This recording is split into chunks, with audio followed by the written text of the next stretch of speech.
Hello guys, this is your medical esthetician Len at ang model natin sa video na ito ay ang aking pamangkin at ito yung kanyang first session ng acne buster treatment. So ang unang ginawa ko nang makita ko yung face ng pamangkin ko, syempre deep clean facial yung first approach dyan. Kailangan linisin yung mga open and close comedon, and then kung nakita niya kanina nga is meron akong in-inject doon sa kanyang mga acne. After that, ginamitan ko siya ng PDT light para yung mga bacteria is mamatay. Bakit kailangan gamitan siya ng antibacteria na mask?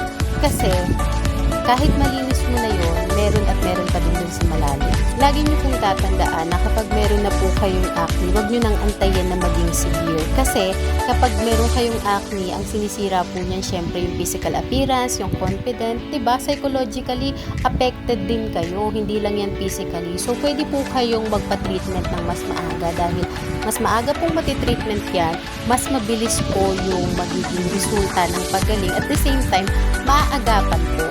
Hindi lang na bumalik ulit, kundi alam nyo na kung ano yung mga possible na naging triggers kung bakit kayo nagkaroon ng acne. At the same time, is hindi na po dadating doon sa time na iisipin nyo pa yung budget, iisipin nyo pa yung pang-araw-araw na pamumuhay nyo is naapektuhan na nga dahil nga psychologically affected din po talagang pasyente.